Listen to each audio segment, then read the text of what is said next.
देश की सबसे बड़ी पैकेज्ड वाटर कंपनी बिसलेरी को लेकर रोज नए अपडेट सामने आते रहते हैं। कल ही खबर आई थी कि चौहान ने टाटा ग्रुप को बिसलेरी सौंपने से इनकार कर दिया है। साथ ही रमेश चौहान ने कहा था कि उनकी बेटी जयंती कंपनी की कमान संभालेंगी।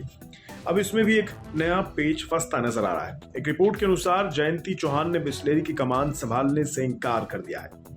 इसलिए रमेश चौहान ने बिसलेरी की कमान किसी और के हाथों में देने का फैसला कर लिया है। दरअसल रमेश चौहान और जयंती के बीच काफी अनबन चलने की खबरें सामने आ रही हैं, जिसकी वजह से चौहान ने कंपनी के नए बॉस का ऐलान कर दिया है। मिनरल वाटर कंपनी बिसलेरी के बॉस के रूप में रमेश चौहान अपनी बेटी जयंती को देखना चाहते थे, लेकिन जयंती की इच्छा इस कम मार्जिन वाले बिजनेस में बिल्कुल भी नहीं है। इसके अलावा पिता और बेटी के बीच कई बातों को लेकर मतभेद भी देखने को मिलते रहे हैं, जिसकी वजह से बिसलेरी की कमान रमेश चौहान ने प्रोफेशनल सीईओ एंजिलो जॉर्ज के हाथों में सौंप दी है। ये फैसला पहले से ही तय नहीं किया गया था, इसे अचानक में लिया गया फैसला माना जा सकता है। जयंती की इस कारोबार को संभालने की दिलचस्पी को ना देखते हुए चौहान अपनी कंपनी का मेजॉरिटी स्टेक बेचने में भी इच्छुक थे। पिछले साल नवंबर में टीसीपीएल के साथ अपनी चर्चा के दौरान चौहान ने मीडिया रिपोर्ट्स में कहा था कि वे एक उपयुक्त खरीदार की तलाश कर रहे हैं, जिसके चलते ही टाटा ग्रुप के साथ रमेश चौहान की काफी लंबी बातचीत का दौर भी चला। ये डील फेल हो गई।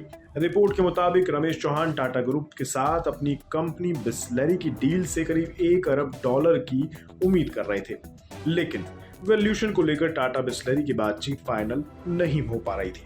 लगातार होते बदलाव के चलते ये कह पाना मुश्किल है कि रमेश चौहान का ये फैसला भी फाइनल है या फिर कुछ समय बाद फिर एक नई खबर सुनने को मिल सकती है। आपको बता दें, बिसलेरी को 1969 में चौहान बिजनेस फैमिली द्वारा महज 4 लाख रुपए में एक इटली की कंपनी से खरीदा गया था। 1995 में इसकी कमान रमेश चौहान के हाथों में आई। कभी बिसलेरी का पानी कांच की बोतलों में बेचा जाता था। आज की तारीख में देश में पैकेज वाटर का मार्केट 20,000 करोड़ रुपए से ज्यादा का है। वेबसाइट पे मौजूद जानकारी के मुताबिक आज देश में बिसलेरी के 122 से ज्यादा ऑपरेशनल प्लांट हैं, जबकि पूरे भारत में लगभग 5,000 ट्रकों के साथ 4,500 से ज्यादा इसकी डिस्ट्रीब्यूटर नेटवर्क्स हैं। फिलहाल पिता और बेटी के बीच का मतभेद जग जाहिर हो गया है और कंपनी की कमान किसी नए शख्स को सौंपी जा रही है।